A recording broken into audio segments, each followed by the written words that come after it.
Good afternoon. Today we are working on Po16, continuing working with those equations. I can solve equations using addition and subtraction. So even though there's so much more to algebra than solving for a variable, it's what most people think about. I know it's what I think about when I think of algebra. I think, ooh, we get to use those variables, solving for those variables. It really shouldn't be painful, right? We're going to be doing it a lot and getting more and more complicated as we go. So here are 3 ways you might think about how to solve a basic equation using whatever method works best for you. So we're starting off really basic. It's going to be easier. We will get more complicated as this unit goes on and as the year goes on. There will be times when I say, I need you to solve it this way. It's for a reason. I'm helping show you how you're going to organize things. It's not for this objective, but it's coming. When I say you need to solve, just like when we did order of operations, and I said you need to set it up this way to stay organized so we don't make mistakes. That's coming when we're working with solving equations. So there are certain ways we want to set it up because it'll help with this class, it'll help with algebra, it'll help with algebra 2, with calculus.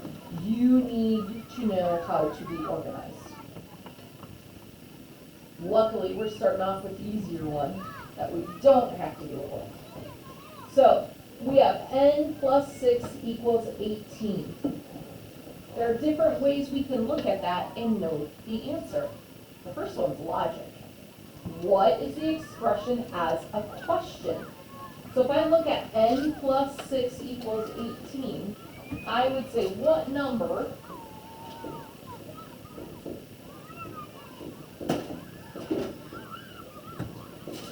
plus 6 is 18? So I can just ask that to myself. What number plus 6 would be 18? It's an easy one, right? I can just know this. So we use logic when it's the simple ones. What do I add to 6 to get to 18? We just kind of know that one, right? Put the calculator away. Our next one is opposite operations. This is the one when we do opposite operations that we set it up a specific way. There will come a time when we have to use opposite operations because logic isn't going to work because it gets complicated. Right? We get these big, huge, long equations on both sides of the equal sign and we have to balance both sides together. It gets complicated. So I'm going to show us how we set it up in the simple problem, so we know in the future, we have an idea of how we're going to set them up. So we have n plus 6 equals 18. Opposite operations means I'm going to do the opposite. So if this says plus 6, what's the opposite of adding 6? Christina? Subtracting 6. And I'm going to do it to both sides of my equal sign, and I'm going to do it right below. Just like I do with the order of operations, I want us to be organized and do it below. 6 minus 6 is what? 0. Right? So we are just left with n. 18 minus 6 is what? 12. So I get n equals 12. So I use that opposite operations to get the variable, this time it's n, on the one side by itself with the answer on the other side. Now I can use fact families. So fact families, remember, are those things that go together. 2 plus 3 equals 5. No. Yeah, 2 plus 3 equals 5. 3 plus 2 equals 5. 5 minus 2 equals 3. 5 minus 3 equals 2. Right? We're using those same numbers. So if we do fact families here, if we have n plus 6 equals 18, we could also say the opposite, 6 plus n equals 18. We can flip them. And then what's the opposite of adding? Subtracting. So what am I going to subtract using the same things? How would I say it? 18 minus 6 equals n. 18 minus n equals 6. So our fact families help us to figure that out. One of these fact families is really going to help us solve our equation. Which one would help us solve our equation? David?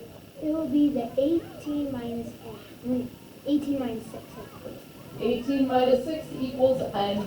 Because remember, we want the variable on one side with our answer on the other side of that equal sign. So we've got those three different ways that we can solve.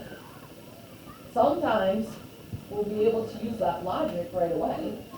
Makes it easy. Like I said, in the future it will not be so easy.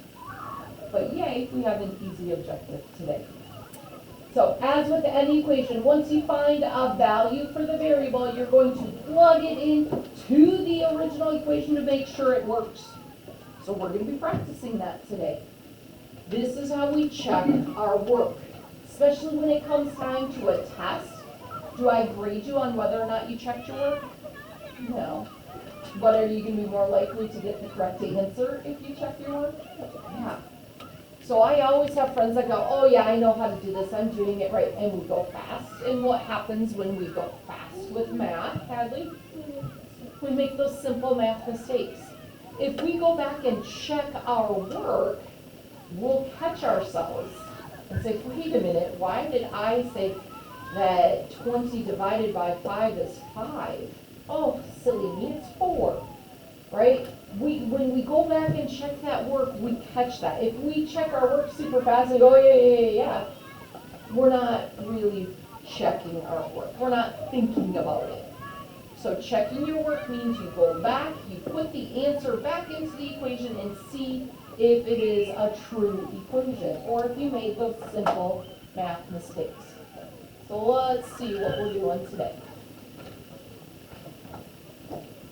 Using 2 of the above methods. You don't have to use all 3, but you do have to use 2 of them, and you can choose which 2 you want to use. It doesn't have to be the same ones for each one. You can change it up, but you're going to solve for the equation. So if I look at 8 plus n equals 25, what might one way be? What could I write to solve one of them? Christina? Yeah, how would I show logic? 8 plus 25.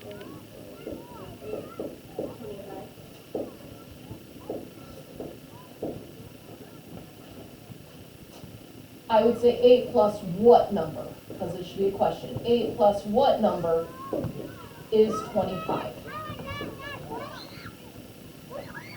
You can write your question.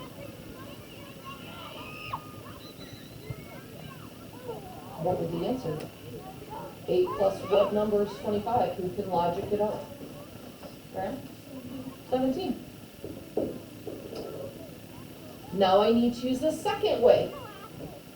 Which way should I do, Eleanor? 25 subtract 8 equals n. I could do my fact families. 25 minus 8 equals n. What is 25 minus 8?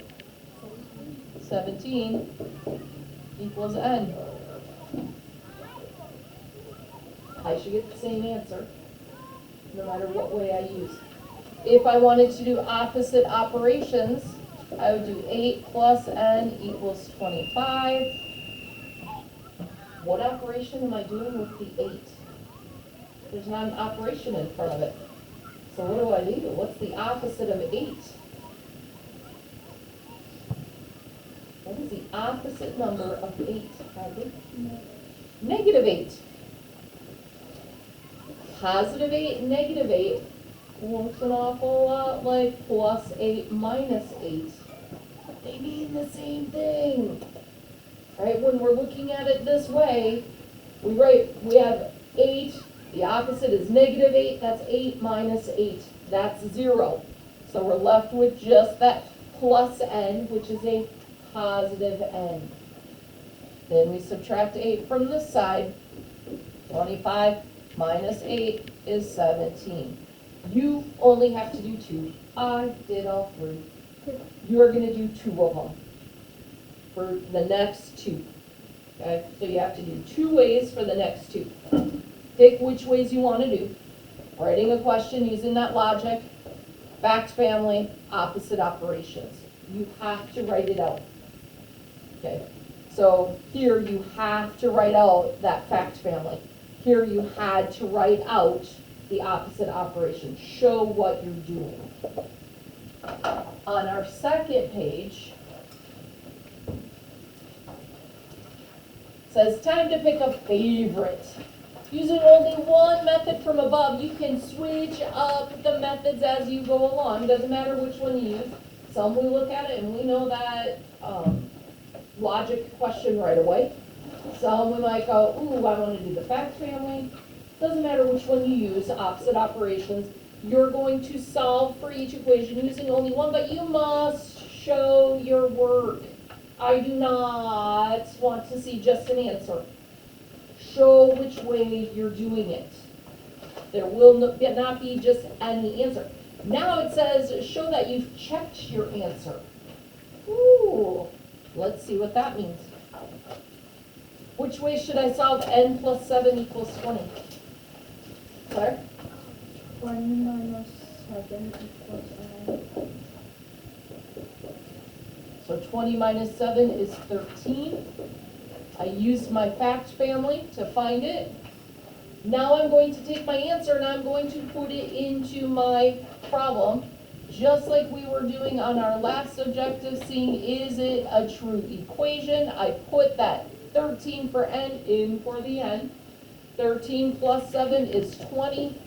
Does 20 equal 20? Yes, it does. I solved it correctly. So doing that true equation, showing that it is true, means you've checked it.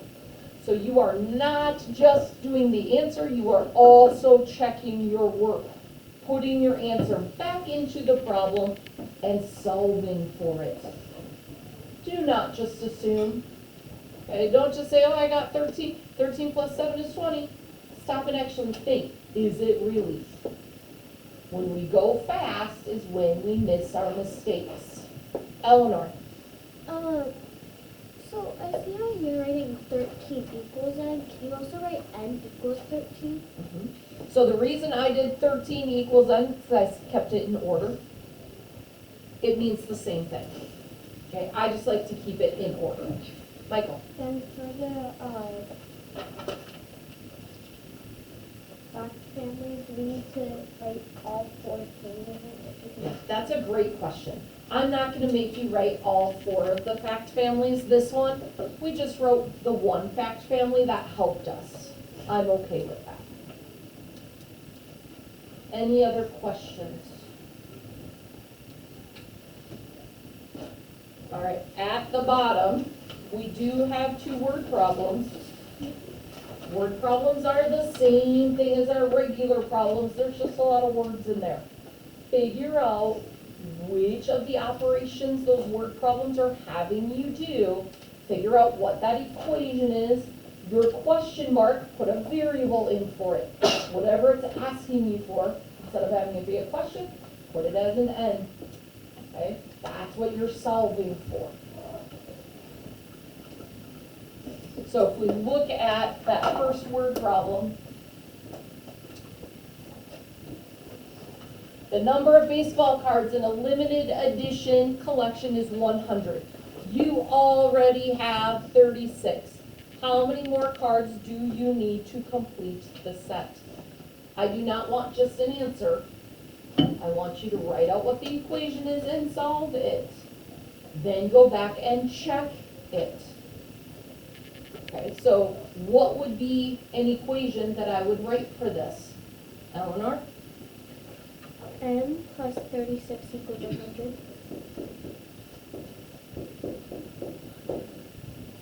We know that there's 100 in our collection and I have 36. What number plus that is gonna get me 100? Then I need to solve for it. Then I need to go back and show that I'm checking my work, just like we did on all the ones up above. So any questions? You did the same type of thing for the second word problem. All right. If you do have any questions, make sure you come ask me. If you are watching this at home, I hope you are well, and I hope to see you soon. Don't forget to like and subscribe, and have a wonderful day.